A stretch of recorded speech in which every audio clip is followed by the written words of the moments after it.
ونستغفره ونعوذ بالله من شرور أنفسنا ومن سيئات أعمالنا من يهده الله فلا مضل له ومن يضلل فلا هادي له وأشهد أن لا إله إلا الله وحده لا شريك له وأشهد أن محمدًا عبده ورسوله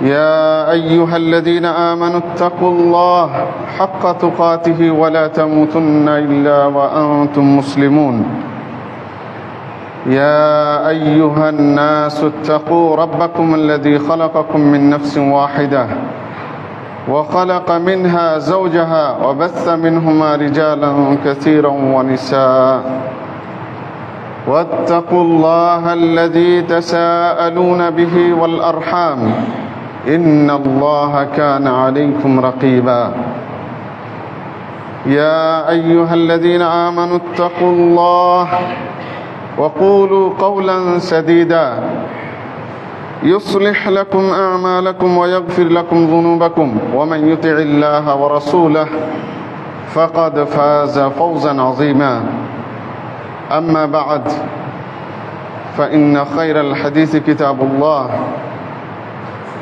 وخير الهدي هدي محمد صلى الله عليه وسلم وشر الأمور محدثاتها وكل محدثة بدعة وكل بدعة ضلالة وكل ضلالة في النار أعوذ بالله من الشيطان الرجيم بسم الله الرحمن الرحيم لقد من الله على المؤمنين إذ بعث فيهم رسولا من أنفسهم يتلو عليهم آياته ويزكيهم ويعلمهم الكتاب والحكمة وإن كانوا من قبل لفي ضلال مبين وقال الرسول صلى الله عليه وسلم من أحيا سنتي فقد أحبني ومن أحبني كان معي في الجنة رواه الترمذي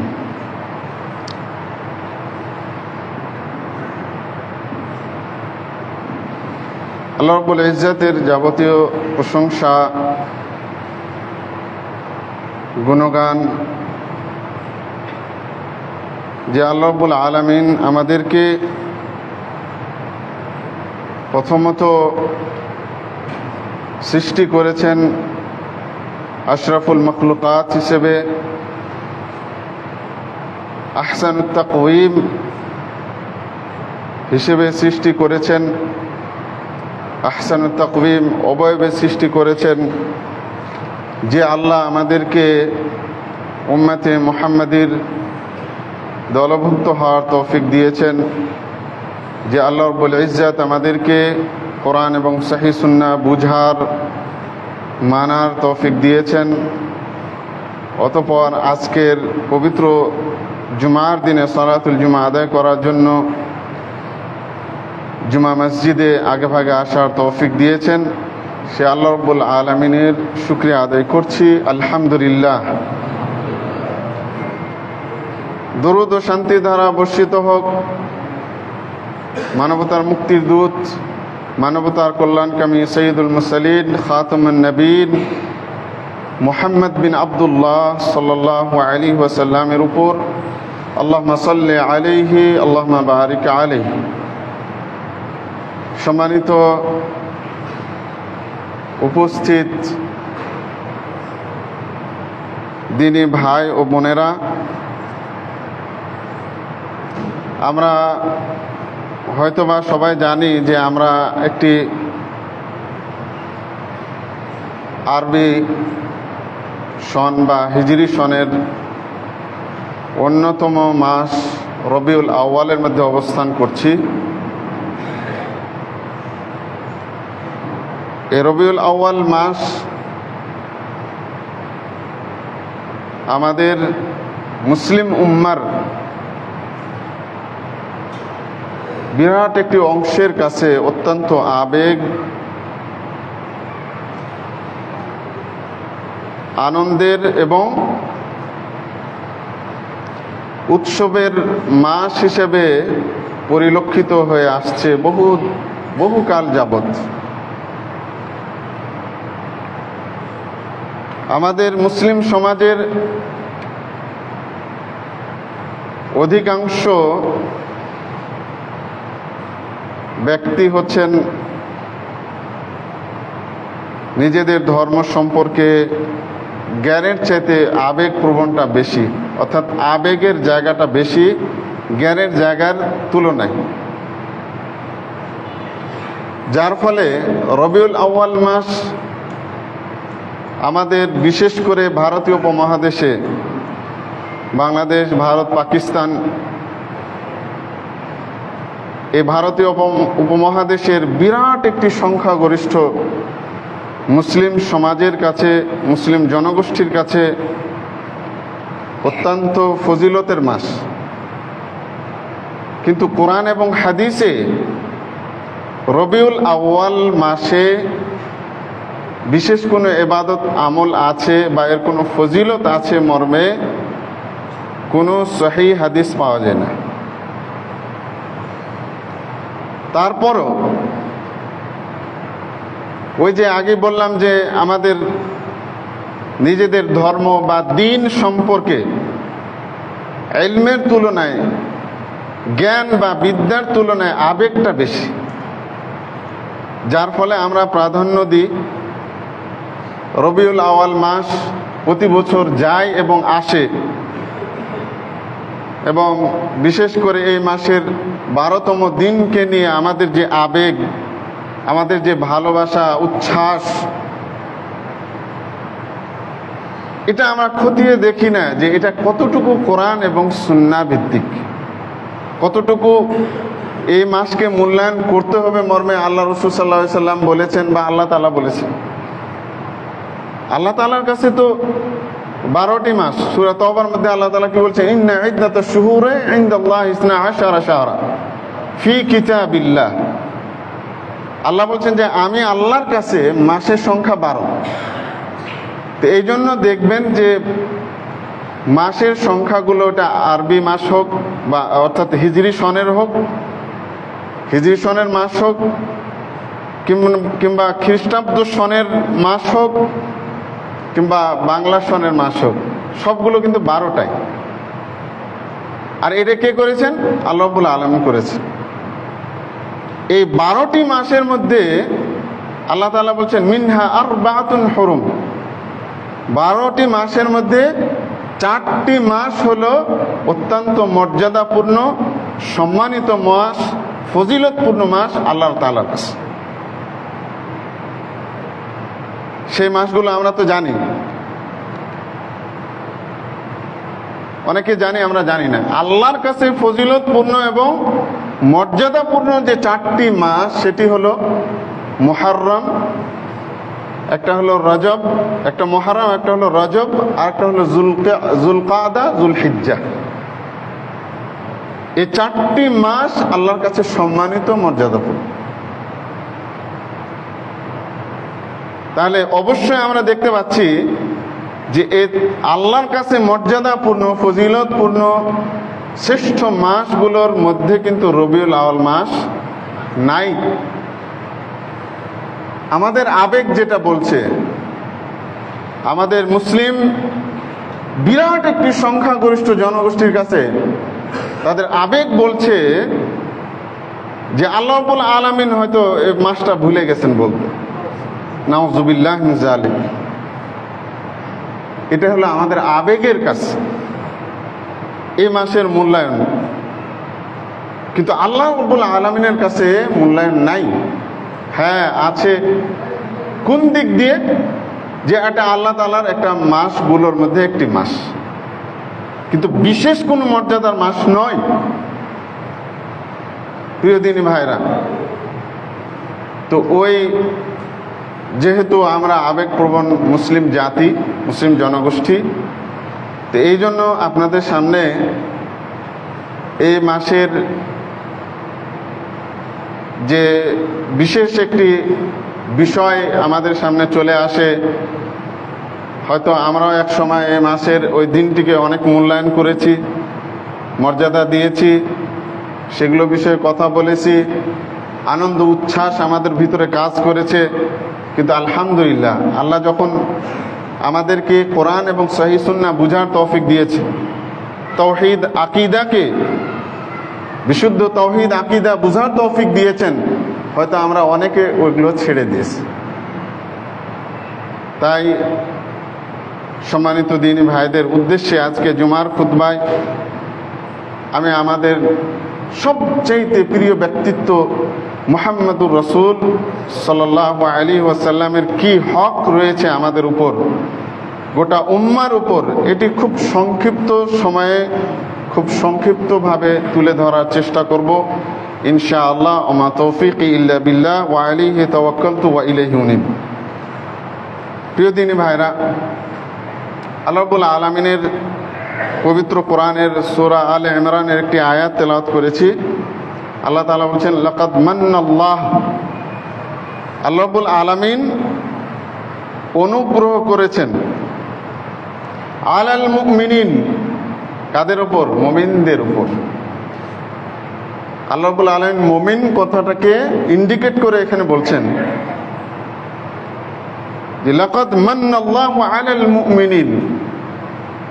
আল্লাহ বলছেন যে আমি আল্লাহ অনুগ্রহ করেছি মুমিনদের উপরে, দয়া করেছি। সেটা কি? ইয বা'সা ফীহিম রাসূলাম মিন আনফুসিহিম। আল্লাহ বলছেন যে কিসের মাধ্যমে আমি অনুগ্রহ করেছি মুমিনদের উপর? সেটি হলো যে আমি তাদের মাঝে একজন রাসূলকে প্রেরণ করেছি, তাদেরই মধ্য থেকে, বাইরে কোথাও থেকে না, তাদেরই মধ্য থেকে আমি রাসূলকে প্রেরণ করেছি। তো আল্লাহ তাআলা মুমিনদের কথাটা কেন বললেন? যদিও আল্লাহ রাসূল সাল্লাল্লাহু আলাইহি সাল্লাম সারা দুনিয়াবাসীর জন্য, আল্লাহ রাসূল সাল্লাল্লাহু আলাইহি সাল্লাম থেকে নিয়ে কিয়ামত পর্যন্ত যত মানব মণ্ডলী এই দুনিয়াতে আসবে সকলের জন্য নবী মুহাম্মদ সাল্লাল্লাহু আলাইহি সাল্লাম হলেন রাসূল। সকল মানুষের জন্য, সে মানুষ যে কোনো ধর্মের দাবিদার হোক না কেন, সে ইহুদি হোক, খ্রিস্টান হোক, বৌদ্ধ হোক, হিন্দু হোক, যে কোনো জনগোষ্ঠীর হোক না কেন, সকলের জন্য আল্লাহ নবী সাল্লাল্লাহু আলাইহি সাল্লাম হলেন রাসূল। কারণ তারপরে আর কোনো রাসূল আসবে না। নবী সাল্লাল্লাহু আলাইহি সাল্লাম দুনিয়াতে নবুয়ত প্রাপ্তির পরই সাথে সাথে দুনিয়াতে যত ধর্ম ছিল, দিন ছিল, সব বিলুপ্ত হয়ে গেছে। আল্লাহ রাব্বুল আলামিন কোরআন মাজিদে এটা তো বারবার বলেছেন, ওমা আরসালনাকা ইল্লা কাফাতাল লিন্নাস। আল্লাহ বলছেন যে আমি মুহাম্মদ তোমাকে প্রেরণ করেছি কাফাতাল লিন্নাস, সমস্ত মানুষের জন্য, সমস্ত মানুষের জন্য। এবং আরেক আয়াতে আল্লাহ রাব্বুল আলামিন বলছেন, কুল ইয়া আইয়ুহান নাস ইন্নী রাসূলুল্লাহি ইলাইকুম জামিআ। আল্লাহ নবীকে আল্লাহ বলছেন যে নবী আপনি বলে দিন, ঘোষণা দিয়ে দেন মানুষদের, হে মানব মণ্ডলী, ইন্নী রাসূলুল্লাহি ইলাইকুম জামিআ, নিশ্চয় আমি তোমাদের সমস্ত ব্যক্তির, সমস্ত মানব মণ্ডলীর জন্য রাসূল। এখান থেকে তো কেউ বাদ নাই, সবাই, সব ধর্মের, যে কোনো যে ধর্মেরই দাবি করুক না কেন, সবার জন্য আল্লাহ রাসূল সাল্লাল্লাহু আলাইহি সাল্লাম। তবে আল্লাহর অনুগ্রহ একমাত্র কাদের জন্য? মুমিনদের জন্য। এটা বরাদ্দ, আল্লাহ রাব্বুল আলামিনের বিশেষ অনুগ্রহ বরাদ্দ কাদের জন্য? মুমিনদের জন্য, কাফেরদের জন্য নয়। আর এই অনুগ্রহ আল্লাহ রাব্বুল আলামিন উম্মতে মুহাম্মাদীকে মুহাম্মদ সাল্লাল্লাহু আলাইহি সাল্লামের রিসালাতের মাধ্যমে দান করেছে। আপনি একটু কল্পনা করে দেখুন, নবী মুহাম্মদ সাল্লাল্লাহু আলাইহি সাল্লাম যে জনগোষ্ঠীর মধ্যে, যে সমাজের মধ্যে তখন নবী হিসেবে এসেছিলেন, তারা কি ছিল? সবাই কাফের ছিল, সবাই মুশরিক ছিল, সবাই 360টি মূর্তি কাবার মধ্যে রেখে, বাইতুল্লাহর মধ্যে রেখে পূজা করত। কিন্তু আল্লাহ রাসূল সাল্লাল্লাহু আলাইহি সাল্লাম আল্লাহ তাআলার পক্ষ থেকে নবুয়ত লাভের পরে, রিসালাত লাভের পরে আল্লাহ নবী সাল্লাল্লাহু আলাইহি সাল্লাম সমস্ত মুশরিকদের বিরুদ্ধে আল্লাহর দাওয়াতকে পৌঁছে দিলেন, আল্লাহর রিসালাতকে পৌঁছে দিলেন, কোনো দ্বিধা করলেন না।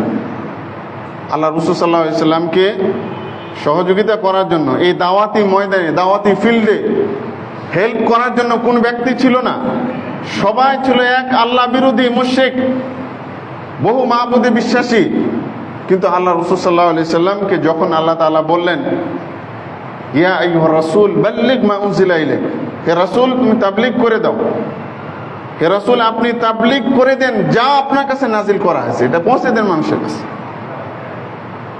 তো আল্লাহ রাসূল সাল্লাল্লাহু আলাইহি সাল্লাম তাদের মাঝে দাওয়াত পৌঁছে দিলেন। তো আল্লাহ তাআলা এখানে বলছেন, ইদমাসা ফীহিম রাসূলাম মিন আনফুসিহিম, যখন তাদের মধ্য থেকেই আল্লাহ রাব্বুল আলামিন রাসূলকে প্রেরণ করলেন। এটা বলার কারণ আছে, কারণ পৃথিবীতে যত নবী আলাইহিস সালাতু ওয়াস সালাম এসেছেন সকলেই ছিলেন মানুষ, কেউ কিন্তু ফেরেশতা ছিলেন না।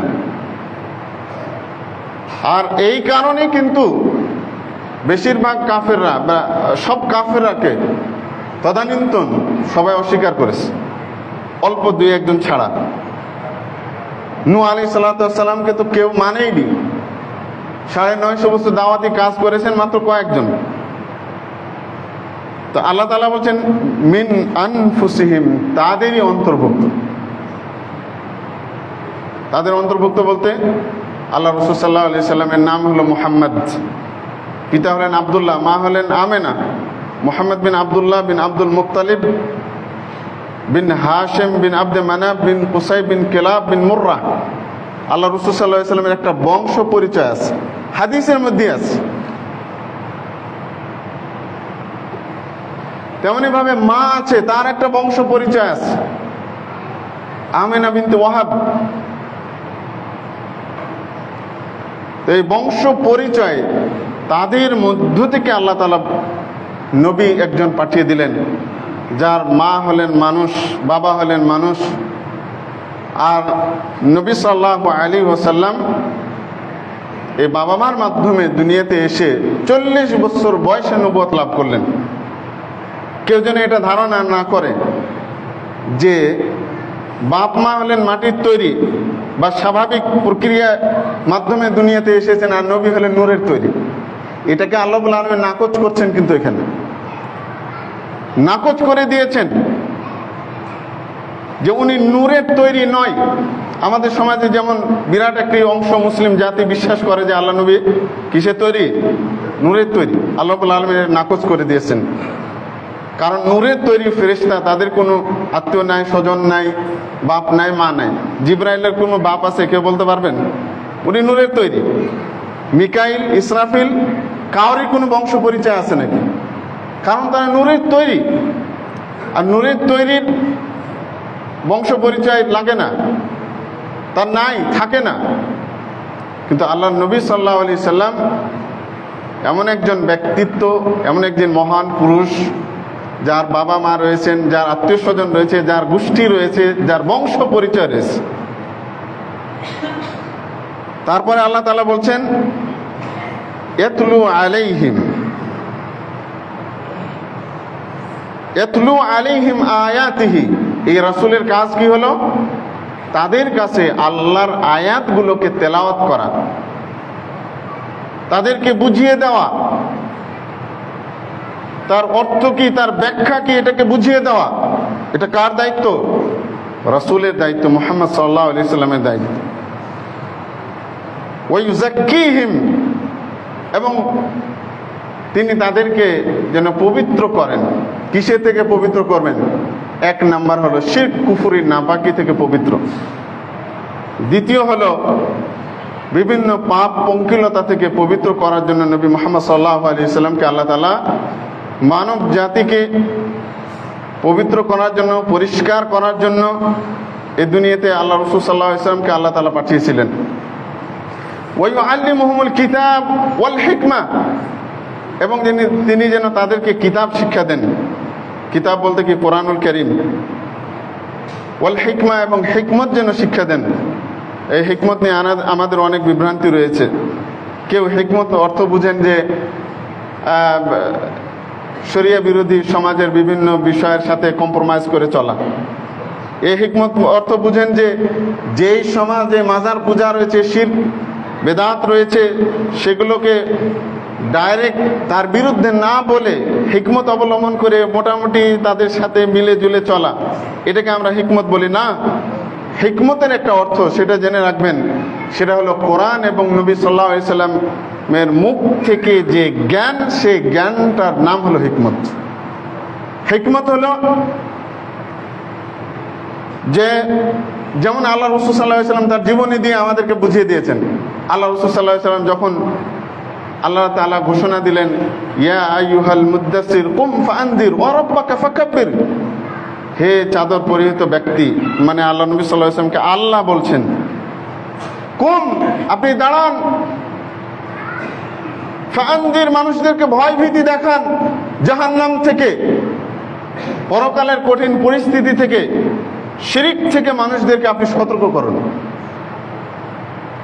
আল্লাহ রাসূল সাল্লাল্লাহু আলাইহি ওয়াসাল্লাম কাফিরদেরকে কি বললেন? কুলু লা ইলাহা ইল্লাল্লাহ তুফলিহু, হে আমার বাপ চাচারা, আপনারা কি লা ইলাহা ইল্লাল্লাহ বলেন, তাহলে আপনারা সফল হবেন। এবং পাশাপাশি আল্লাহ নবী সাল্লাল্লাহু আলাইহি ওয়াসাল্লাম সুযোগ পেলে কাবার চত্বরে দাঁড়িয়ে আল্লাহর ইবাদত করতেন, সালাত আদায় করতেন। যদিও কাবার ভিতরে তখন 360টি মূর্তি কিন্তু বিদ্যমান, কিন্তু মূর্তিগুলোকে টেনে হিঁচড়ে আল্লাহ নবী সাল্লাল্লাহু আলাইহি ওয়াসাল্লাম প্রথমে বের করেননি। আগে মানুষকে বোঝানোর চেষ্টা করেছেন যে এই যে মূর্তি রয়েছে, আল্লাহ ছাড়া পৃথিবীতে যত ইবাদত করা হয় সবই হলো পরিত্যাজ্য বিষয়। লা ইলাহা ইল্লাল্লাহ বলো। আল্লাহ নবী সাল্লাল্লাহু আলাইহি ওয়াসাল্লাম এইভাবে দাওয়াত দিয়ে গেছেন। কতদিন? 12 থেকে 13 বছর শুধু লা ইলাহা ইল্লাল্লাহর দাওয়াত। আগে বলেননি এই মূর্তিগুলোকে ফেলে দিতে হবে, এগুলো হলো আবর্জনা তুল্য, এগুলোকে ফেলে দিতে হবে। আল্লাহ নবী সাল্লাল্লাহু আলাইহি ওয়াসাল্লাম তার দাওয়াতি কাজে কিভাবে হিকমত অবলম্বন করলেন। মাদানী জীবনে যে হিজরত করে যখন চলে গেলেন আল্লাহ রাসূল, ওখানে যে যখন মূর্তির বিরুদ্ধে সরাসরি অ্যাকশন নেওয়ার ক্ষমতা হলো এবং আল্লাহ অর্ডার দিলেন, আল্লাহ নবী সাল্লাল্লাহু আলাইহি ওয়াসাল্লাম 8ম হিজরিতে মক্কা বিজয় করে কি করলেন? একে একে ওই কাবার ভিতরে থাকা 360টি মূর্তিকে আল্লাহ রাসূল সাল্লাল্লাহু আলাইহি ওয়াসাল্লাম লাঠির খোঁচা দিয়ে দিয়ে সবগুলোকে ভেঙে চুরমার করে দিলেন। এটাকে বলে হিকমত। পরিস্থিতি যখন হবে তখন ভালোভাবে ব্যবস্থা নিতে হবে। আপনি যদি যা বলেন ডাইরেক্ট যা, যদি আপনি মাজারিদের মাজার ভেঙে দেন, হবে এটা ভালো হবে? হবে না, বরং ওই মাজারটা আরো জাঁকজমক হবে, আরো ভয়ঙ্করভাবে উপস্থাপন হবে। তো এই জন্য কি করতে হবে? মানুষের মাঝে তাওহীদের দাওয়াত, আকীদার দাওয়াত বেশি প্রচার করতে হবে। কিন্তু দুর্ভাগ্যবশত আমাদের মুসলিম সমাজ, বিশেষ করে ভারতীয় উপমহাদেশের ফজিলতের বয়ান শুনে শুনে এখন মানুষ তাওহীদের বয়ান শুনতে চায় না, আকীদার বয়ান শুনতে চায় না। অথচ আল্লাহ নবী সাল্লাল্লাহু আলাইহি সাল্লামের নবুয়তি 23 বছরের জীবনে 13টি বছর শুধুমাত্র তাওহীদ আর আকীদার কথা বলা হয়েছে। আমরা যখন স্টুডেন্ট ছিলাম, ছাত্র জীবনে দেখতাম যে সৌদি আরব থেকে মদিনা ইউনিভার্সিটির অধ্যাপকরা আসতেন, প্রফেসররা এসে কি করতেন? প্রথমে যে আলোচনাটা রাখতেন সেটি হলো কি? লা ইলাহা ইল্লাল্লাহর উপর, তাওহীদের উপর। তা আমাদের কাছে একটা বিরক্ত লাগতো, যেই অধ্যাপক সাহেব আসছেন, উস্তাদরা খালি এই বিষয়টা আলোচনা করছেন, আরো তো অন্য বিষয় আছে। যখন স্টুডেন্ট লাইফে ছিলাম তখন এমনটা মনে করতাম, কিন্তু তাওহীদ এবং আকীদার গুরুত্ব কত যখন আপনি স্টাডি করবেন কোরআন এবং হাদিসে এবং নবী সাল্লাল্লাহু আলাইহি ওয়াসাল্লামের দাওয়াতি জীবনকে যখন আপনি পড়বেন, জানবেন, তখন আপনি বুঝতে পারবেন যে তাওহীদ এবং আকীদার গুরুত্ব কতটুকু। তো আমাদের মুসলিম জনগোষ্ঠী তাওহীদ বুঝে না, আকীদা বুঝে না, কারণ এগুলো আলোচনা হয় না, দরকার হয় না। আলহামদুলিল্লাহ আপনাদের এই সহিহ আকীদার মসজিদে আলোচনা হয়, আমি ভালো করে জানি। এটা খুব সৌভাগ্যের বিষয় যে আপনারা ঘন ঘন তাওহীদ এবং আকীদার কথা, বিশুদ্ধ আকীদার কথা এই মেম্বার থেকে, এখান থেকে উচ্চারিত আর আপনারা শুনতে পান। এটা আপনাদের অনেক বড় সৌভাগ্যের বিষয়। বেশিরভাগ 95% মসজিদে আলোচনা হয় ফজিলতের বয়ান, আমলের বয়ান, ফজিলতের কথা, তাওহীদ আকীদার কথা নয়। অথচ আল্লাহ নবী সাল্লাল্লাহু আলাইহি সাল্লাম 13টি বছর মানুষকে শুধু তাওহীদের দাওয়াত দিয়েছে। এর ফলে কি হয়েছে জানেন? তাওহীদের যেমন গুরুত্ব আল্লাহ নবীর যুগে ছিল, ওই গুরুত্বের সিলসিলা এখনো বিদ্যমান সৌদি আরবে, মক্কা মদিনায়। যার ফলে দেখবেন পৃথিবীর মাঝে একমাত্র মুসলিম কান্ট্রি, মুসলিম দেশ যেখানে শিরিক নাই, বেদাত নাই। কেউ কেউ বলতে পারবেন যে সৌদি আরবের কোনো এক জায়গাতে একটা মাজার আছে, একটা পীর বাবা আছে, কিংবা আওলাদে রাসূল বলে দাবি করে এরকম কেউ আছে? বলতে পারবেন? অথচ আল্লাহ নবী সাল্লাল্লাহু আলাইহি সাল্লামের বংশধররা কিন্তু মক্কাতে মদিনাতে আছে। কিন্তু দুর্ভাগ্যের বিষয়, মক্কা মদিনাতে পাবেন না আপনি। যত আপনি পাবেন আওলাদে রাসূল, অর্থাৎ রাসূলের বংশধর বা রাসূলের সন্তান বংশ পরিচয় দিবে পাকিস্তানে আর ভারতে আর বাংলাদেশে। বাংলাদেশে আমাদের ভুরি ভুরি আওলাদে রাসূলের অভাব নাই, যেখানে সেখানে আওলাদে রাসূল জন্মায় কিছুদিন পর পর। আর এক আওলাদে রাসূল দাবিকারী এক খবিশ প্রতি বছর পাকিস্তান থেকে আসে, কিন্তু নাম আপনারা অনেকে হয়তো জানেন। সে প্রতি বছর অলরেডি চলে এসেছে, কিন্তু আজকে 5 তারিখ না, রবিউল আউয়ালের, বেদাত চর্চার জন্য, আল্লাহ নবী সাল্লাল্লাহু আলাইহি সাল্লামকে অপমান করার জন্য, আল্লাহ নবীর নামে মিথ্যা জন্ম তারিখ পালন করার জন্য, মিলাদ উদযাপনের জন্য, জশ্নে জুলুস পালনের জন্য এই আওলাদে খবিস, আওলাদে শয়তান প্রতি বছর পাকিস্তান থেকে বাংলাদেশে আসে এবং অলরেডি চলে এসেছে। আমি যেটা ছবিতে দেখলাম ফেসবুকে, এসে কি করে বাংলাদেশি ওই যে আবেগী মুসলিম জ্ঞানের অভাব, এদের কাছ থেকে কোটি কোটি টাকা বস্তা ভরে নিয়ে যায় প্রতি বছর। এটা রুটিন। তা আল্লাহ রাসূল সাল্লাল্লাহু আলাইহি সাল্লামের শুধুমাত্র তার বংশ পরিচয়ের একটা পুঁজি করে ধোঁকা দিয়ে মুসলিম জাতির কাছ থেকে বহু কিছু তারা কেড়ে নিয়ে চলে যাচ্ছে। এটা কত দুর্ভাগ্যের বিষয় না প্রিয় দিনী ভাইরা? দিনটাকে এই জন্য আমাদের বুঝতে হবে কোরআন এবং সুন্নাহর আলোকে। কেউ আবার রাগ করবেন না যে আমরা হয়তো আল্লাহ রাসূল সাল্লাল্লাহু আলাইহি সাল্লাম বিরোধী। না, আল্লাহ রাসূল সাল্লাল্লাহু আলাইহি সাল্লামকে আমরা নিজের জীবনের চাইতে বেশি মহব্বত করি এবং ভালোবাসি। আলহামদুলিল্লাহ, সহিহ সুন্নাহ আপনি যত বুঝবেন তত আপনি আল্লাহ রাসূল সাল্লাল্লাহু আলাইহি সাল্লামকে মহব্বতকারী হিসেবে পরিচয় দিতে আপনি গর্ববোধ করতে পারেন।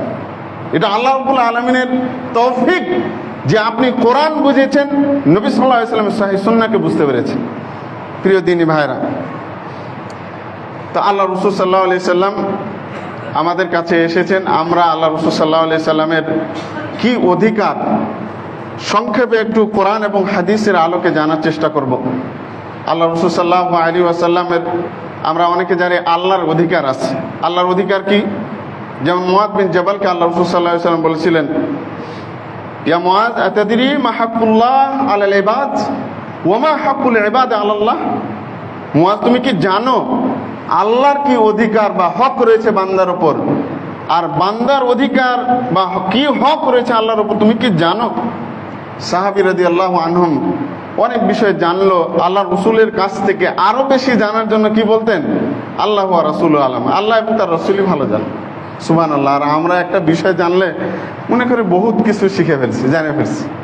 মানে আমাদের এলেমের কারণে আমরা খালি টকবক করি, খালি লাভ দেই যে আমি তো জেনে গেছি এই বিষয়ে। কিন্তু আল্লাহ রাসূল সাল্লাল্লাহু আলাইহি সাল্লামের কাছে সরাসরি সাহাবীরা বহু কিছু জানতেন, অনেক কিছু জানতেন, ওহী ভিত্তিক সব জ্ঞান অর্জন করতেন, কিন্তু কখনো আত্ম অহমিকতা তাদের কাজ করতো না। এখানে আমাদের আর সাহাবী রাদিয়াল্লাহু আনহুদের পার্থক্য। আল্লাহ রাসূল সাল্লাল্লাহু আলাইহি ওয়াসাল্লাম তখন বললেন যে হাক্কুল ইবাদ, হাক্কুল্লাহি আলাল ইবাদ আইয়াবুদুল্লাহা ওয়া লা ইউশরিকু বিহি শাইআ। আল্লাহর অধিকার বা হক বান্দার উপর হলো এটা যে বান্দারা আল্লাহর ইবাদত করবে আর আল্লাহর সাথে কোনো কিছুকে শরীক করবে না। আর হাক্কুল ইবাদ আলাল্লাহ আল্লা ইউআযযিব মান লা ইউশরিকু বিহি শাইআ। বান্দার হক আল্লাহর উপর হলো এটা যে আল্লাহর সাথে যে ব্যক্তি শরীক করবে না, শিরক স্থাপন করবে না, ওই ব্যক্তিকে আল্লাহ রাব্বুল আলামিন শাস্তি দিবেন না, আযাব দিবেন না।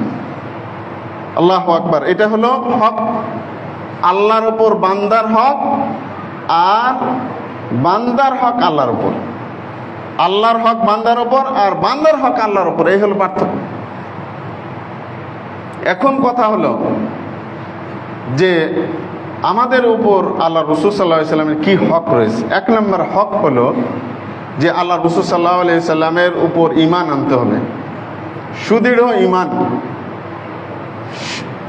ঈমান আনতে হবে যে তিনি আল্লাহ রাসূল সাল্লাল্লাহু আলাইহি সাল্লাম, তিনি আমার রাসূল এবং সকল দুনিয়াবাসীর রাসূল। কেউ এটা বলতে পারবে না যে এই রাসূল হলো আরবদের জন্য তারা ঈমান আনবে, মক্কা মদিনাবাসীদের জন্য তারা ঈমান আনবে, এমনটা বলার কোনো সুযোগ নেই। সমস্ত পৃথিবীর সমগ্র মানুষ যারা রয়েছে, সমস্ত মানব মণ্ডলী তার উপর ঈমান আনবে। এটা হলো আল্লাহ নবী সাল্লাল্লাহু আলাইহি সাল্লামের এক নম্বর অধিকার, হক।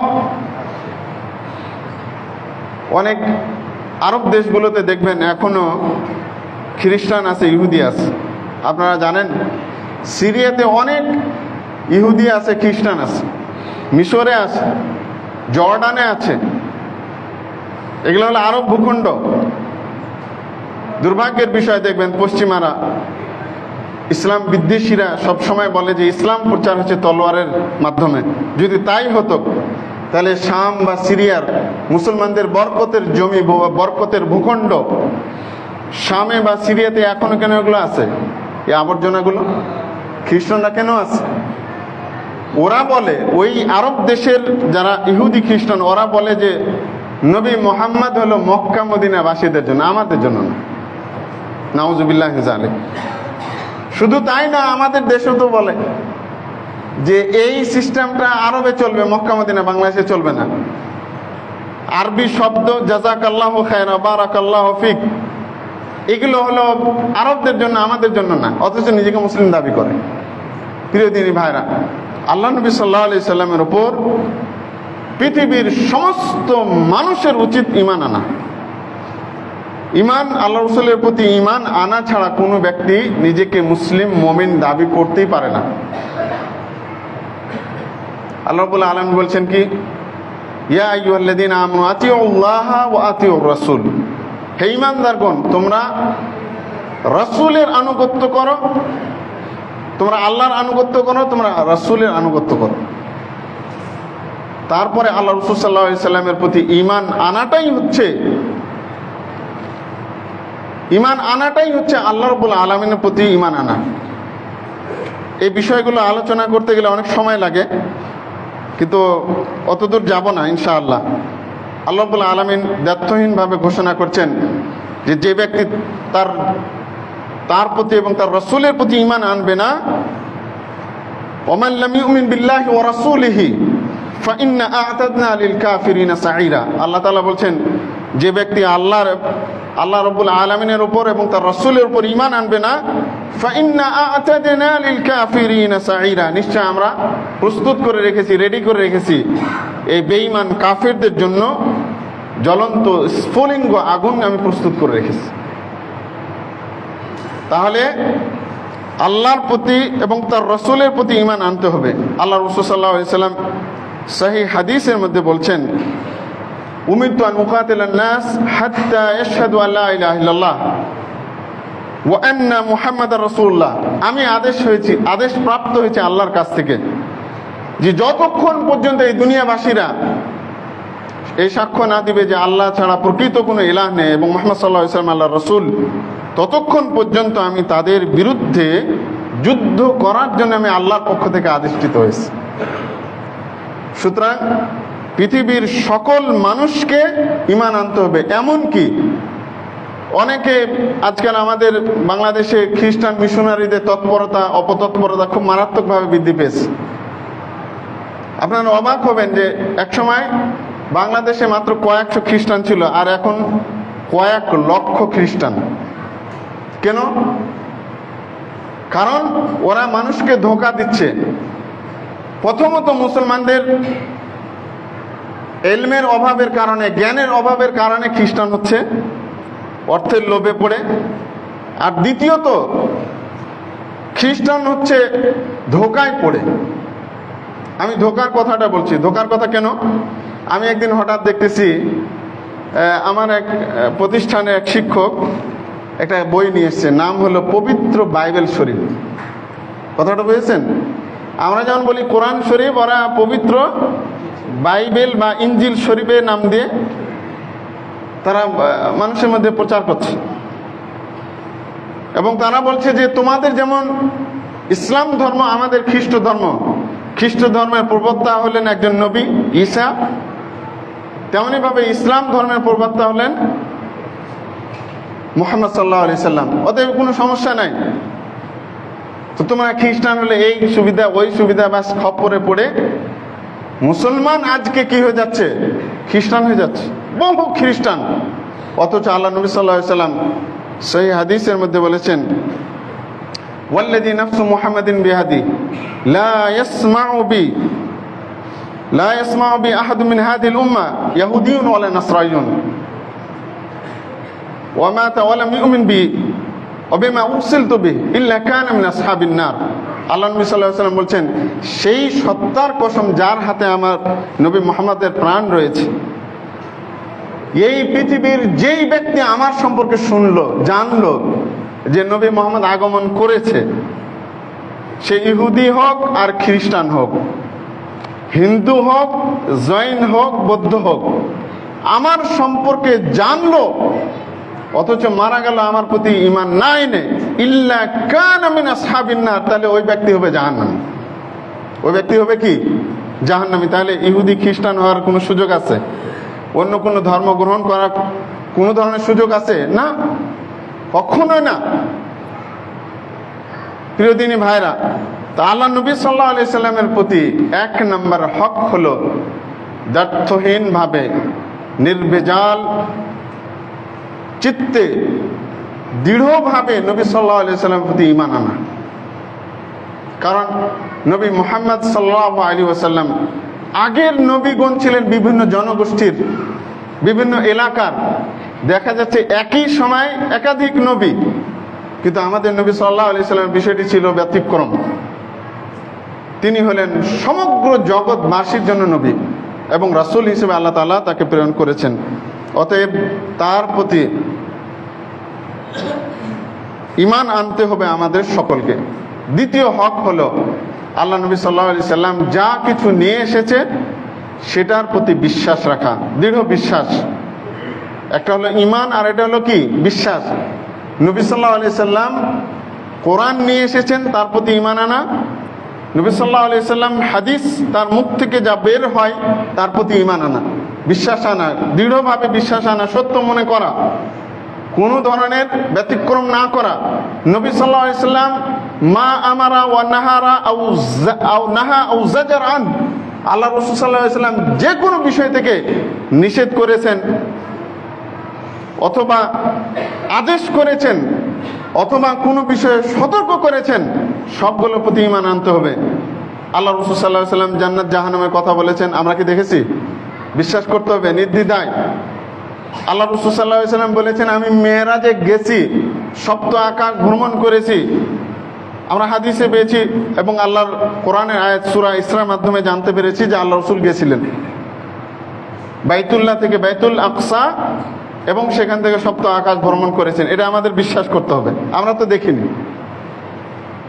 এই জন্য নবী সাল্লাল্লাহু আলাইহি সাল্লাম যে বিষয়টা আমাদেরকে বলেছেন ওটার প্রতি নিঃসংকোচে নির্দ্বিধায় ওটাকে কি করতে হবে? বিশ্বাস করতে হবে। আল্লাহ নবী সাল্লাল্লাহু আলাইহি সাল্লাম যখন মেরাজে গেলেন, একই রাত্রে মসজিদুল হারাম থেকে মসজিদুল আকসা গেলেন। যাওয়া আসা কয় মাসের, প্রায় মাসখানেকের রাস্তা। সেখান থেকে আল্লাহ নবী সাল্লাল্লাহু আলাইহি সাল্লাম মেরাজে গেলেন, সপ্ত আকাশ ভ্রমণ করে আবার ফজরের হতে হতে তিনি মসজিদুল হারামে উপস্থিত। আল্লাহ রাসূল সাল্লাল্লাহু আলাইহি ওয়াসাল্লাম দিন যখন হলো সবার সামনে বলা বলি শুরু করলেন যে আজকে আমাকে আল্লাহ তাআলা এভাবে ভ্রমণ করিয়েছে। তাই নাকি? আরে নবী মোহাম্মদ তো একদিন পাগল ছিল, এখন আরো বেশি পাগল হয়ে গেছে। পাগলামি তো একটা সীমা থাকে, কেমন করে এত দূর পথ সে পাড়ি দিয়েছে। নাউজুবিল্লাহ। কাফেররা অবিশ্বাস করলো। আবু লাহাব, উতবা, শাইবা, আবু জাহাল এরা আল্লাহ নবী সাল্লাল্লাহু আলাইহি সাল্লামের নামে মিথ্যা নানান ধরনের রটনা শুরু করে দিল। আবু বকরকে সামনে পেল। আবু বকর রাদিয়াল্লাহু আনহুকে বলছে যে আরে জানো, মুহাম্মদ আজকে এই বাইতুল্লাহ থেকে বাইতুল আকসা গেছে, সেখান থেকে 7 আসমান ভ্রমণ করে আবার মসজিদুল হারামে চলে এসেছে। এটা কি জানতেন মিথ্যা কথা? আবু বকর বললেন যে এটা কে বলেছে? বললেন মুহাম্মদ বলেছে। তাই নাকি? উনি কি এটাই বলেছে? আবু বকর সিদ্দিক রাদিয়াল্লাহু আনহু বললেন যে যদি মুহাম্মদ বলে থাকে তাহলে এতেই কোনো সন্দেহ নাই, তিনি নিশ্চিতভাবে গেছেন এবং চলে এসেছেন। আল্লাহু আকবার। আল্লাহর পক্ষ থেকে নবী সাল্লাল্লাহু আলাইহি সাল্লাম আল্লাহ রসুলকে উপাধি দিলেন সিদ্দিকে আকবর। পৃথিবীর সবচেয়ে সত্যবাদী, বড় সত্যবাদী হলেন আবু বকর সিদ্দিক রাদিয়াল্লাহু আনহু। এইভাবে দিনের সব কিছু আমাদের বিশ্বাস করতে হবে। নবী সাল্লাল্লাহু আলাইহি সাল্লামের সহিহ হাদিসে যা এসেছে সব বিশ্বাস করতে হবে। 5 ওয়াক্তের সালাতের কথা আল্লাহ রসুল তো মেরাজ থেকে এসে বলেছেন নাকি? ওটাকে বিশ্বাস করতে হবে, মনে প্রাণে এবং বাস্তবে বিশ্বাস করতে হবে। যদি আমি বিশ্বাস করি যে না, মনে হয় 4 ওয়াক্ত,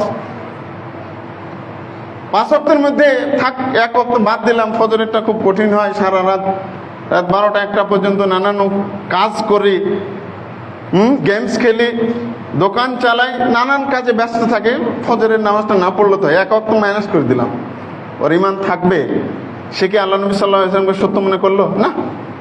প্রিয় দিনী ভাইরা, তো 2 নম্বর আল্লাহ নবী সাল্লাল্লাহু আলাইহি ওয়াসাল্লামের অধিকার হলো যে তিনি এই উম্মতকে যা বলেছেন, যা করে দেখেছেন সেটাকে বিশ্বাস করা এবং মেনে নেওয়া নির্দ্বিধায় নিঃসংকোচ। 3 নম্বর, এই উম্মার উপর আল্লাহ রাসূল সাল্লাল্লাহু আলাইহি ওয়াসাল্লামের অধিকার হলো তার আনুগত্য করা এবং তার অনুসরণ করা।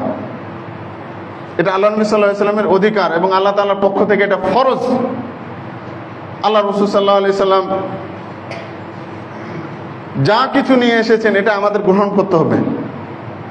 আল্লাহ রাব্বুল আলামিন সূরা হাশরের মধ্যে বলছেন, ওয়া মা আতাকুমুর রাসূলু ফাখুযুহু ওয়া মা নাহাকুম আনহু ফান্তাহু। তোমাদেরকে তোমাদের রাসূল যা দেয় সেটাকে গ্রহণ করো। ওয়া মা নাহাকুম আনহু ফান্তাহু। আর যে বিষয় থেকে তিনি তোমাদেরকে না করেছেন, নিষেধ করেছেন, ওটা থেকে কি করতে হবে? বিরত থাকতে হবে। এটাই হলো রাসূল সাল্লাল্লাহু আলাইহি সাল্লামের আনুগত্য, একে বলে আনুগত্য। আর এইভাবে আল্লাহ তাআলা বলছেন, ওয়া মান ইউতির রাসূলা ফাকাদ আতা আল্লাহ। যে ব্যক্তি রাসূলের আনুগত্য করলো সে আল্লাহরই আনুগত্য করলো। ডাইরেক্ট কথা, আল্লাহ রাব্বুল আলামিন এটা বলে দিয়েছেন। এখন কেউ যদি বলে এই 20 শতাব্দী বা 21 শতাব্দীতে এসে যে না, হাদিসে মানা যাবে না, নাউজুবিল্লাহ মিন যালিক, নবীর হাদিস নানান ধরনের ভেজাল ঢুকে গেছে, 99 বা 100 হিজরির দিকে লিপিবদ্ধ শুরু হয়েছে, অতএব হাদিসের মধ্যে জাল আছে, জয়ীফ আছে, সহিহ আছে, এত ভেজালে যাওয়ার দরকার কি? কোরআনে যা আছে আমরা সেটাই মানব। এই ব্যক্তি আল্লাহর এই কোরআনের আয়াত অনুযায়ী মুসলমান থাকবে না কাফের হয়ে যাবে? বলেন তো, কাফের হয়ে যাবে। কিন্তু দুর্ভাগ্যের বিষয়, তাদের জৌলুসপূর্ণ কথা, মিথ্যা প্রতারণামূলক কথার ফাঁদে আজকে বহু যুবক, বহু দিনদার ব্যক্তি বিলীন হয়ে গেছে, ধ্বংস হয়ে গেছে। এদেরকে আমাদের সমাজে কি বলা হয়? আহলে কোরআন। কিন্তু আহলে কোরআন বলবেন না, কি বলতে হবে? এরা হলো নবীকে অস্বীকারকারী, মুনকিরের হাদিস। এরা হলো নবী সাল্লাল্লাহু আলাইহি সাল্লামের দুশমন। যতই বলুক যে আমি কোরআনকে মানি, ও মিথ্যুক এবং প্রতারক, কাফের। এটা স্পষ্ট কথা। মনে হয় যেন, মনে রাখবেন, যারা হাদিস অস্বীকারী তারা প্রত্যেক ব্যক্তি হলো নিজেকে নবী দাবিকারী। কারণ কি জানেন? কোরআনকে তো আল্লাহ রাব্বুল আলামিন প্রেরণ করেছেন জিবরিলের মাধ্যমে, ওয়াহির মারফত। এটাকে লিতুবাইয়িনা লিন-নাস, মানুষের কাছে ব্যাখ্যা করার জন্য আল্লাহ রাব্বুল আলামিন নবীকে এটা দায়িত্ব দিয়ে পাঠিয়েছেন, কোনো ব্যক্তিকে না। এজন্য কোরআনের শব্দের অর্থ এবং ব্যাখ্যা নিতে হবে নবী মুহাম্মদুর রাসূল সাল্লাল্লাহু আলাইহি সাল্লামের থেকে, কারোর কাছ থেকে না। প্রিয় দিনী ভাইরা, বিশেষ করে যুবক ভাইরা, আপনারা সতর্ক থাকবেন। এই হাদিস অস্বীকারীদের সংখ্যা দিন দিন আমাদের মুসলিম সমাজে বাড়তে আছে, বাড়ছে না?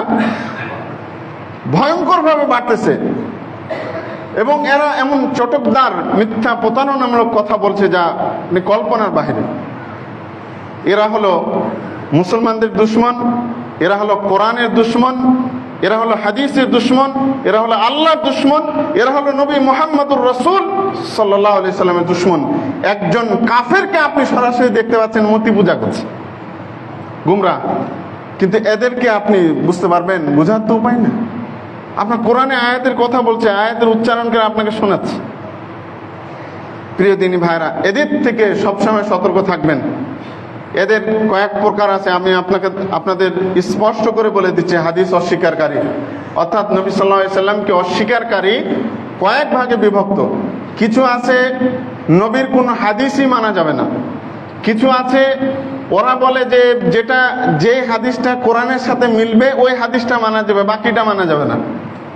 বেটার কাছে মনে হয় যেন ওহী নাজিল হয়েছে যে কোনটা হাদিস কোরআনের সাথে মিল আছে আর কোনটা হাদিস কোরআনের সাথে সাংঘর্ষিক। এটা যেন ইবলিস তাকে কি ওহী করেছে। আস্তাগফিরুল্লাহ। তো এরা প্রত্যেকে হলো গোমরাহ এবং পথভ্রষ্ট। আর এটা তো আল্লাহ রাব্বুল আলামিন বলে দিয়েছেন, যে ব্যক্তি আমার নবী, আল্লাহ রাব্বুল আলামিন বলছেন যে আমি আল্লাহ এবং আমার রাসূলের প্রতি যে ব্যক্তি ঈমান আনবে না সে ব্যক্তি কি কাফের। এটা আল্লাহ রাব্বুল আলামিনের ভাষা, আমার ভাষা নয়। প্রিয় দিনী ভাইরা, এটা হলো তৃতীয় অধিকার। আল্লাহ নবী সাল্লাল্লাহু আলাইহি ওয়াসাল্লাম এই ব্যাপারে অনেকগুলো হাদিস বলেছেন। আল্লাহ নবী সাল্লাল্লাহু আলাইহি ওয়াসাল্লাম বলছেন, কুল্লু উম্মতি ইয়াদখুলুনাল জান্নাহ। আল্লাহ নবী সাল্লাল্লাহু আলাইহি ওয়াসাল্লাম এই উম্মতকে সুসংবাদ দিচ্ছেন কিভাবে, বুখারী হাদিস, যে আমার উম্মতের সবাই যাবে জান্নাতে, ইল্লা মান আবা, তবে আবা ছাড়া। কিলা ওমান ইয়াবা ইয়া রাসূলুল্লাহ, সাহাবীরা বললেন যে আল্লাহর রাসূল, এমন কে হতভাগা আছে যে জান্নাতে যেতে অস্বীকার করবে? আল্লাহ রাসূল সাল্লাল্লাহু আলাইহি ওয়াসাল্লাম বললেন, মান আতাআনি দাখালাল জান্নাহ, যে ব্যক্তি আমার অনুসরণ করে সে জান্নাতে গেল। ওয়ামান আসানি ফাকাদ আবা, আর যে আমাকে প্রত্যাখ্যান করলো, আমার হাদিসকে, আমার সুন্নাহকে, আমার সাথে নাফরমানি করলো, ফাকাদ আবা, সেই জান্নাতে যেতে অস্বীকার করলো। কথাটা বুঝেছেন? এইভাবে আল্লাহ নবী সাল্লাল্লাহু আলাইহি সাল্লাম আরো অনেকগুলো হাদিস বলেছেন এবং সেই সাথে বলেছেন, আলাইকুম বিসুন্নতি ওয়া সুন্নাতিল খুলাফাইর রাশিদিন আল মাহদিন। আল্লাহ নবী বলছেন, তোমাদের উপর কর্তব্য হলো আমার সুন্নাতকে আঁকড়ে ধরা এবং আমার খোলাফায়ে রাশিদিনের সুন্নাতকে আঁকড়ে ধরা। এইভাবে আল্লাহ নবী সাল্লাল্লাহু আলাইহি সাল্লাম আরো বলেছেন, আমার সুন্নাত, খোলাফায়ে রাশিদিনের সুন্নাতকে তোমরা কি মাড়ির যে দাঁত রয়েছে মজবুত করে তোমরা আঁকড়ে ধরবে। কারণ আমরা হাড্ডি কিন্তু এই সামনের দাঁত দিয়ে চাবাই না, চাবাই কোন দিক দিয়ে? মাড়ির দাঁত দিয়ে। তা আল্লাহ নবী সাল্লাল্লাহু আলাইহি সাল্লাম বলছেন, খুব শক্ত এবং মজবুত ভাবে আমার সুন্নাতকে আঁকড়ে ধরবে। তারাকতু ফিকুম আমরাইন, আল্লাহ নবী বলছেন যে আমি তোমাদের মাঝে একটা বিষয় কোরআন শুধু ছাড়িনি, আমি ছেড়েছি কি দুইটি বিষয়। একটি হলো কোরআন, আল্লাহর কিতাব, আর একটি হলো আমার সুন্নাতকে। লান তাদিল্লু মা তামাসসাকতুম বিহিমা, যতদিন পর্যন্ত তোমরা এই দুইটাকে শক্তভাবে মজবুতভাবে আঁকড়ে ধরবে, দুইটার প্রতি আমল করবে, ততদিন পর্যন্ত তোমরা কোশ্চিন কালো পথভ্রষ্ট হবে না। তাহলে একটা ধরলে আর একটা ছাড়লে সে কি হেদায়েতের উপর আছে না গুমরাহির উপর, পথভ্রষ্টের উপর আছে? সেই স্পষ্ট পথভ্রষ্ট। প্রিয় দিনী ভাইরা, চতুর্থ নম্বর অধিকার হলো আল্লাহ নবী সাল্লাল্লাহু আলাইহি সাল্লামকে অন্তর দিয়ে মহব্বত করা। মহব্বত করতে হবে আল্লাহ রাসূল সাল্লাল্লাহু আলাইহি সাল্লামকে, তার আপদ ও মস্তক তাকে মহব্বত করতে হবে, ভালোবাসতে হবে। কোনো বিষয়ে একটা দিক দিয়ে তাকে মহব্বত করবেন, আর এক দিক না, এটা মানা যায় না, এটা না। আল্লাহ রাসূল সাল্লাল্লাহু আলাইহি সাল্লামের জাতকে, তার দেহকে মহব্বত করতে হবে। দেহকে মহব্বত করবেন কিভাবে? যে আল্লাহ রাসূল সাল্লাল্লাহু আলাইহি সাল্লামের বিরুদ্ধে যে ব্যক্তি বলছে, যদি শক্তি থাকে, সাহাবীদের মতো সামর্থ্য থাকে, শরিয়া আইন থাকে, তাহলে ওর মৃত্যুদণ্ড যে কে কার্যকর করতে পারে। আমার কথা বুঝতে পেরেছেন? শরিয়া আইন যদি থাকে এবং ওই দেশে, ওই রাষ্ট্রে, ওই ভূখণ্ডে কেউ যদি আল্লাহ নবীর বিরুদ্ধে কুৎসা করে, তাহলে তাকে হত্যা করা যাবে। আল্লাহ নবীর যুগে একজন সাহাবী, তার একজন অন্ধ সাহাবী আর কি, ওনার একজন পরমা সুন্দরী রূপবতী একজন দাসী ছিল, খুব মহব্বত করত, অর্থাৎ স্ত্রী ছিল এক কথা, খুব ভালোবাসতো, তার সন্তানও ছিল দুইটা। তো আল্লাহ নবী সাল্লাল্লাহু আলাইহি সাল্লামকে সে উঠতে বসতে গালিগালাজ করত, নিন্দা করত। একদিন এই অন্ধ সাহাবী অতিষ্ঠ হয়ে গেলেন, বারবার নিষেধ করছে। সে অনেক মহব্বত করত তার সেই স্ত্রীকে। একদিন কি করেছেন, অন্ধ ব্যক্তি তো, বাস বললাম নিয়ে তার বুকের উপর উঠে গেছে, একবারে হত্যা করে আল্লাহ নবী সাল্লাল্লাহু আলাইহি সাল্লামের কাছে হাজির। আল্লাহ নবী সাল্লাল্লাহু আলাইহি সাল্লামকে যখন বললেন যে আল্লাহ রাসূল এই কাহিনী, আল্লাহ রাসূল সাল্লাল্লাহু আলাইহি সাল্লাম তার রক্তপণকে রহিত করে দিলেন। সুবহানাল্লাহ, বুঝতে পেরেছেন? তো আমাদের এই সেকুলার রাষ্ট্রে এটা কিন্তু সম্ভব না। আবার যায় না কাউকে মেরে দিতে, বিপদে পড়বেন। কিন্তু ইসলামী রাষ্ট্র, কোরআন এবং সুন্নাহ ভিত্তিক যে রাষ্ট্র পরিচালিত হয়, সেখানে এটা সম্ভব। তো আল্লাহ নবী সাল্লাল্লাহু আলাইহি সাল্লাম কি মহব্বত করতে হবে তার দেহ মোবারককে, তার ইজ্জতকে, তার সম্মানকে সর্বোচ্চ মহব্বত করতে হবে নিজের জীবনে চাইতে।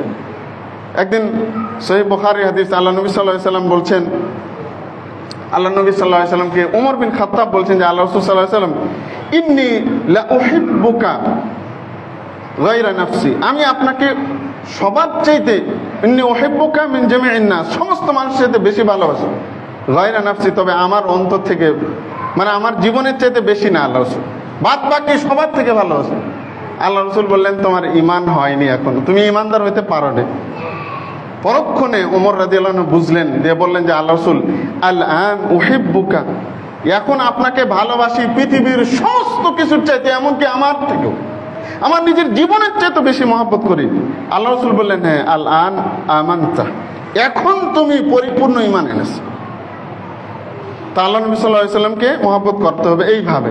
আল্লাহ নবী সাল্লাল্লাহু আলাইহি সাল্লাম বলছেন, লা ইউমিনু আহাদুকুম হাত্তা আকুনা আহাব্বা ইলাইহি মিন ওয়ালিদি ওয়ালাদি ওয়ান নাস আজমাইন, তোমাদের কেউ ঈমানদার হতে পারবে না যতক্ষণ না, হাত্তা আকুনা আহাব্বা ইলাইহি, যতক্ষণ আমি তার কাছে সবচাইতে বেশি মহব্বতের পাত্র হব, মিন ওয়ালিদি, তার পিতামাতার চাইতে, ওয়া ওয়ালাদিহি, তার সন্তান ছেলে মেয়ে সকলের চাইতে, ওয়ান নাস আজমাইন, পৃথিবীর সমস্ত মানুষের চাইতে, যতক্ষণ না পর্যন্ত আমি মুহাম্মদ তোমাদের কারোর কাছে অতি প্রিয় মহব্বতের পাত্র না হই, ততক্ষণ পর্যন্ত তোমরা ঈমানদার হতে পারবে না।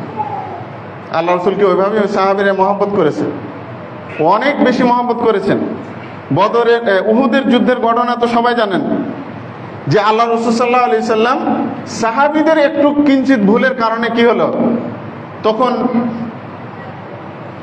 খালিদ বিন ওয়ালিদ রাদিয়াল্লাহু আনহু মুসলমান হননি, কিন্তু অত্যন্ত বীর যোদ্ধা ছিলেন। ওই যে যারা উমরা বা হজে গেছেন দেখেছেন না, উহুদের পাহাড়, ছোট্ট ওই পাহাড়টা দিয়ে উনি পিছন দিক দিয়ে আক্রমণ করে বসে এবং মুসলমানের ছত্রভঙ্গ হয়ে যান, নবী সাল্লাল্লাহু আলাইহি সাল্লাম বিপদে পড়ে যান। তো আল্লাহ নবীকে মক্কার কাফেরদের তীর তলোয়ার থেকে বাঁচানোর জন্য সাহাবীরা নিজের বুক পেতে দেয়। অনেক সাহাবী শহীদ হয়েছে শুধু আল্লাহ নবীকে বাঁচানোর জন্য। এই ছিল সাহাবীদের মহব্বত, ভালোবাসা। আর আমাদের মহব্বত কি? ইয়া নবী সালাম আলাইকা, ইয়ার মধ্যে আমাদের মহব্বত, বেশিরভাগ মুসলমানের এটাই মহব্বত। যেদিন আল্লাহ নবীর জন্ম তারিখ হবে সেদিন মিলাদ মাহফিল করব আর গরম গরম কিছু জিলাপি খাবো, বড় লোক হলে বিরিয়ানি খাবো, কাচ্চি খাবো, ব্যাস আনন্দ ফুর্তি করব। আরো বেশি যদি দরকার হয় নবী মহব্বতের একটা মহড়া দিয়ে দিব রাজপথে, ব্যাস নবীকে ভালোবাসি। এটা না, আল্লাহ নবী সাল্লাল্লাহু আলাইহি ওয়াসাল্লামকে সাহাবীরা এইভাবে ভালোবাসেননি। প্রিয় দিনী ভাইরা, যেহেতু দিন এসেছে আল্লাহ রসুল থেকে এবং সাহাবীদের থেকে, আমাদেরকে দিন বুঝতে হবে, আল্লাহ নবী সাল্লাল্লাহু আলাইহি ওয়াসাল্লামকে ভালোবাসতে হবে, মহাব্বত করতে হবে। সাহাবীরা যেভাবে আল্লাহ রসুল সাল্লাল্লাহু আলাইহি ওয়াসাল্লামকে মহাব্বত করেছেন, ভালোবেসেছেন, আল্লাহ নবী সাল্লাল্লাহু আলাইহি ওয়াসাল্লামের সাহাবীরা দেখিয়ে দিয়েছেন যে কিভাবে নবীকে মহাব্বত করতে হয়। প্রিয় দিনী ভাইরা, আল্লাহ নবী সাল্লাল্লাহু আলাইহি ওয়াসাল্লামকে মহাব্বতের তিনটি পর্যায়, তিনটি বিষয় খেয়াল রাখবেন। এক নম্বর হলো যে আল্লাহ নবী সাল্লাল্লাহু আলাইহি ওয়াসাল্লামের জাতিসত্তা, তার দেহ, তার সম্মানকে মর্যাদা করতে হবে, ভালোবাসতে হবে এবং তার সুন্নাতকে আঁকড়ে ধরতে হবে।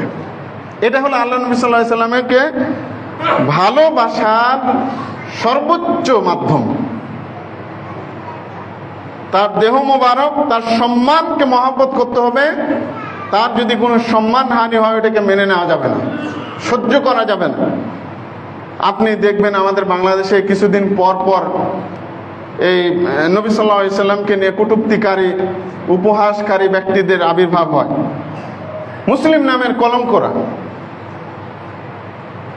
কিছু অমুসলিম আছে, কিছুদিন পর পরই এরকম হয়। কারণ এই দেশে ব্লাসফেমের আইন নেই, যে কেউ যদি, এটা শরিয়ার অন্তর্ভুক্ত, যে নবী কিংবা আল্লাহকে নিয়ে কেউ যদি কটূক্তি করে, তার বেঁচে থাকার আর কোনো অধিকার নেই। এটাই হলো শরিয়া আইন। কিন্তু দুর্ভাগ্যের বিষয়, 90-92% মুসলমানের দেশে এটা নাই। যে যেভাবে পারছে আল্লাহকে অপমান করছে, নবীকে অপমান করছে। আপনি কিছু বলতে গেলে আপনি খারাপ, আপনি হয়ে যাবেন টেররিস্ট, আপনি হয়ে যাবেন নানানভাবে আপনাকে অভিহিত করবে, জঙ্গি বলবে। মুসলমানের দেশে এই অবস্থা, তাহলে কাফেরদের দেশে কেন হবে না বলেন? স্বাভাবিক, এটা হবে। তো আপনি কখনোই পাবেন না এই নবী সাল্লাল্লাহু আলাইহি সাল্লামের মহাব্বতের মহড়াকারীদের, যে তারা আল্লাহ নবীর অপমান হয়েছে আর তারা প্রতিবাদের জন্য বের হয়েছে। এরকম দেখেছেন নাকি কেউ? আমি কিন্তু দেখি। এরা কিন্তু প্রতিবাদ করবে না। তাহলে বোঝা যাচ্ছে ওরা শুধু আল্লাহ নবীর জন্ম তারিখটাকে পালন করে দুনিয়াবি ফায়দার জন্য। হুজুরদের টাকা হয়, সাধারণ মানুষের কিছু ভালো খাবারের ব্যবস্থা হয়, এই জন্য তারা নবী সাল্লাল্লাহু আলাইহি সাল্লামের জন্ম তারিখকে উদযাপন করে। এখানে আরেকটা বিষয়, যে হ্যাঁ, এটা হলো প্রথম দিক। দ্বিতীয় হলো যে আল্লাহ নবী সাল্লাল্লাহু আলাইহি ওয়াসাল্লামের আনুগত্য, তার অনুসরণ করতে হবে। সুন্নাহর সাথে কোনো ধরনের শত্রুতা থাকা যাবে না। সুন্নাহর ধারণে মানে আল্লাহ রাসূল সাল্লাল্লাহু আলাইহি ওয়াসাল্লাম যা বলেছেন সেটাকে আপনাকে নির্দ্বিধায় মনে প্রাণে এবং বাস্তবে এটা মেনে নিতে হবে, প্র্যাকটিক্যাল আমলে। যেমন টাকনুর উপরে কাপড় পরা, এটা আল্লাহ নবী সাল্লাল্লাহু আলাইহি ওয়াসাল্লামের আদেশ না? দাড়ি রাখা, এটা আল্লাহ নবী সাল্লাল্লাহু আলাইহি ওয়াসাল্লামের আদেশ। এটাকে যদি আপনি বলেন না এটা সুন্নাহ, এখন না রাখলে হবে, যুবক হলে, বিয়ে শাদী হলে তখন রাখা যাবে না, এরকম করবেন না। যদি আপনি এটা করেন তাহলে বুঝে নিতে হবে যে আপনি নবী সাল্লাল্লাহু আলাইহি ওয়াসাল্লামের সাথে আপনার আদাওয়াতি আছে, আপনার শত্রুতা আছে। কখনোই নবী সাল্লাল্লাহু আলাইহি ওয়াসাল্লামের সুন্নাহকে এড়িয়ে চলা যাবে না, নবী সাল্লাল্লাহু আলাইহি ওয়াসাল্লামের সুন্নাহকে মানতে হবে। তৃতীয় যেটা পর্যায়, সেটা হলো আল গুলু ফি মুহাব্বাতিহি সাল্লাল্লাহু আলাইহি সাল্লাম, আল্লাহ নবীর মুহাব্বতের ক্ষেত্রে বাড়াবাড়ি করা। নবী সাল্লাল্লাহু আলাইহি সাল্লামকে মহব্বত করতে হবে কিসের মাধ্যমে? ইতাআত এবং আনুগত্যের মাধ্যমে। কিন্তু আল্লাহ নবী সাল্লাল্লাহু আলাইহি সাল্লামের ইতাআত নাই, আনুগত্য নাই, অনুসরণ নাই, কিন্তু তাকে মহব্বতের ক্ষেত্রে বাড়াবাড়ি পর্যায়ে নিয়ে গেছে। কোন পর্যায়ে? যেমন ধরেন আল্লাহ বলেছেন আল্লাহ রাসূল সাল্লাল্লাহু আলাইহি সাল্লামকে, সুবহানাল্লাযী আসরা বিআবদিহি লাইলাম মিনাল মাসজিদিল হারাম, সূরা বানী ইসরাঈলের প্রথম আয়াত। আল্লাহ তাআলা আল্লাহর রাসূল সাল্লাল্লাহু আলাইহি সাল্লামকে বলছে যে তুমি হলো আব্দুল্লাহ, আব্দুল্লাহি ওয়া রাসূলু, নবী মুহাম্মদ তুমি আল্লাহর বান্দা এবং তার রাসূল।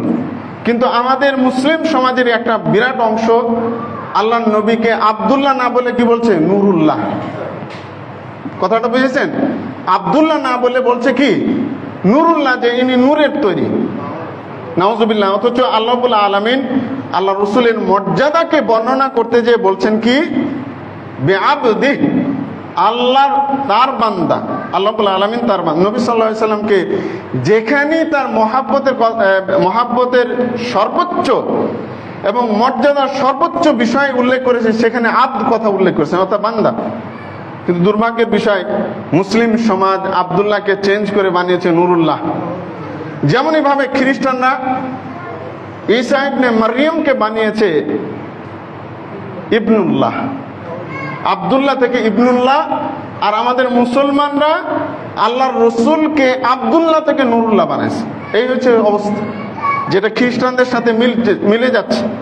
কোথাও আল্লাহ রাব্বুল আলামিন আল্লাহ রাসূল সাল্লাল্লাহু আলাইহি সাল্লামকে নূর বলে অভিহিত করেনি, কিন্তু এটা আমাদের ভুল সমাজের মধ্যে প্রচলিত আছে।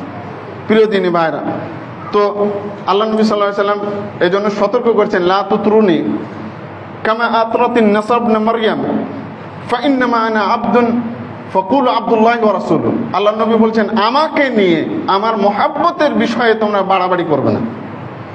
যেমন ভাবে বাড়াবাড়ি করে ইহুদি খ্রিস্টানরা কি হয়ে গেছে? পথভ্রষ্ট হয়ে গেছে। ওরা যেভাবে বাড়াবাড়ি করেছে যে আল্লাহ নবী ঈসা বিন মারইয়ামকে ঈসা বিন আল্লাহ বানিয়ে দিয়েছে, তো এটা করা যাবে না।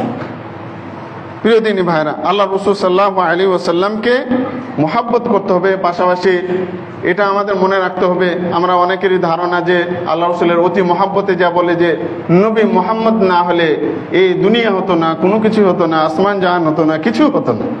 এটা একটি জাল হাদিসে তেলেশমাতি। কিন্তু লাউলা কালমা খালাকতুল আফলাক, তুমি না হলে বিশ্বজাহান আমি তৈরি করতাম না, যেটা আমাদের সবার মুখে মুখে। জাল হাদিসের প্রভাব কত দেখছেন, অথচ এটা জাল বানানো, মানুষের তৈরি করা হাদিস। আল্লাহ রাব্বুল আলামিন প্রথম সৃষ্টি করেছেন কি? আউয়ালু মা খালাকাল্লাহুল কালাম।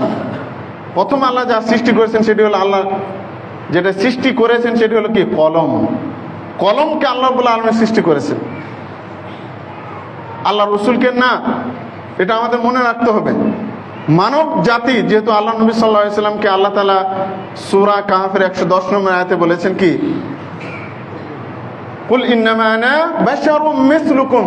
হে নবী, আপনি ঘোষণা করে দিন, আপনাকে নিয়ে তো বাড়াবাড়ি হবে, আপনি বলে দিন ইন্নামা আনা বাশারুম মিসলুকুম, নিশ্চয় আমি হলাম তোমাদের মতোই একজন হাড্ডি মাংসে গড়া একজন ব্যক্তি, মানুষ। আল্লাহ রাব্বুল আলামিন নিজে ঘোষণা দিয়েছেন, তাহলে আপনি কেন বলতে যাবেন? বাড়াবাড়ি ছাড়াছাড়ি ইসলামে ঠিক নয়। আল্লাহ নবী সাল্লাল্লাহু আলাইহি সাল্লাম বলছেন, আনা সাইয়্যিদু উলদি আদম, আমি হলাম সমস্ত আদম সন্তানের সর্দার। এর চাইতে কোনো মর্যাদা আপনাকে দিতে হবে? আল্লাহ নবী সাল্লাল্লাহু আলাইহি সাল্লাম বলছেন, আনা সাইয়্যিদুল মুরসালিন, আমি সমস্ত রাসূল নবীদের সর্দার। আপনার মুখাপেক্ষী নাকি আল্লাহ নবীকে মর্যাদা দেওয়ার জন্য? না, এটা কোনো প্রয়োজন না। প্রিয় দিনী ভাই, এটাকে কেন্দ্র করে আল্লাহ নবীকে অতি মহাব্বত করতে যে আমাদের মুসলিম সমাজ বিরাট ধরনের একটি জঘন্য বেদাতে লিপ্ত, যে বেদাতের জন্ম নবী সাল্লাল্লাহু আলাইহি সাল্লামের 400 হিজরির পরে, 400 বছর পরে, মতান্তরে প্রায় 600 বছর পরে যে মিলাদ কিয়ামের জন্ম ইরাকের ইরবিল শহরে কিংবা মিশরে ফাতিমি শিয়াদের হাত ধরে, সেই মিলাদ মাহফিলকে আজকে আমরা ইবাদতে পরিণত করে নিয়েছি। এই মিলাদ মাহফিল না হলে মসজিদ জমজমাট হয় না, মিলাদ মাহফিল না হলে আমাদের দোকান বাড়ি ঘর উদ্বোধন হয় না, মিলাদ মাহফিল না হলে আমাদের কোনো বড় প্রোগ্রাম হয় না। অথচ এটা বেদাত এবং মারাত্মক অপরাধ ইসলামের মধ্যে। কারণ এটা আল্লাহ নবী সাল্লাল্লাহু আলাইহি ওয়াসাল্লামের মৃত্যুর 400 কিংবা 600 বছর পরে জন্ম হয়েছে। এটা কেমন করে ইবাদত হতে পারে, আমল হতে পারে? কিংবা আল্লাহ রাসূল সাল্লাল্লাহু আলাইহি ওয়াসাল্লামের কোন সাহাবী কি আল্লাহ নবীর জন্মদিবস পালন করছে নাকি? কোন সাহাবী? 4 খলিফা কিংবা জান্নাতের সার্টিফিকেট প্রাপ্ত সাহাবীরা কিংবা আমাদের 4 মহম্মদ ইমাম আবু হানিফা, ইমাম শাফি, ইমাম মালিক, ইমাম আহমদ বিন হাম্বল, কেউ কি এই বেদাত করেছেন নাকি? মিলাদ করেছেন? কোন একটি প্রমাণ পাওয়া যায় কোথাও কোনো কিতাবে? না, সব হলো এগুলো বানোয়াট। এই জন্য বেদাত অত্যন্ত খারাপ একটি বিষয়। আল্লাহ নবীর নাম দিয়ে ইবাদতের উদ্দেশ্যে, আল্লাহকে খুশি করার উদ্দেশ্যে ধর্মীয় কোনো কাজ যেটার পক্ষে কোনো দলিল নাই, কোরআনে নাই, হাদিসে নাই, ওটা বেদাত, পরিত্যাজ্য বিষয়, পাপের কাজ। আল্লাহ রাব্বুল আলামিন আমাদেরকে কোরআন এবং হাদিস অনুযায়ী যেন আল্লাহ রাসূল সাল্লাল্লাহু আলাইহি সাল্লামকে মহব্বত করা এবং তার হককে আদায় করার তৌফিক দান করেন, আল্লাহুম্মা আমিন। এখন কথা হলো, যদি আপনি আল্লাহ রাসূলকে মহব্বত করতে চান, আল্লাহ নবী সাল্লাল্লাহু আলাইহি সাল্লাম বলছেন যে মান আহইয়া সুন্নতি ফাকাদ আহাব্বানি, যে ব্যক্তি আমার সুন্নতকে মেনে চললো, পুনর্জীবন দান করলো, সে নিজে আদায় করে, মানুষকে আদায়ের জন্য দাওয়াত দেয় আমার সহি সুন্নাহকে, ফাকাদ আহাব্বানি, আল্লাহ নবী বলেন ওই ব্যক্তি আমাকে মহব্বত করলো। ওয়ামান আহাব্বানি কানা মাইয়া ফিল জান্নাহ, আর যেই ব্যক্তি আমাকে মহব্বত করলো সেই ব্যক্তি আমার সাথে জান্নাতে থাকবে। সুবহানাল্লাহি ওয়া বিহামদিহি। এদিক ওদিক না যে শুধু কোরআন এবং সেই হাদিসে বর্ণিত আমল অনুযায়ী আল্লাহ রাসূল সাল্লাল্লাহু আলাইহি সাল্লামকে মুহাব্বত করতে হবে, ভালোবাসতে হবে। আল্লাহ রাব্বুল আলামিন যেন আজকের যে আলোচনা এই সংক্ষিপ্ত সময়ে জুমার খুতবায় করা হলো, আল্লাহ যেন আমাদের সকলকে তার প্রতি বুঝে শুনে আমল করার তৌফিক দান করেন, আমিন। ওয়া মা আলাইনা ইল্লাল বালাগ। আলহামদুলিল্লাহি রাব্বিল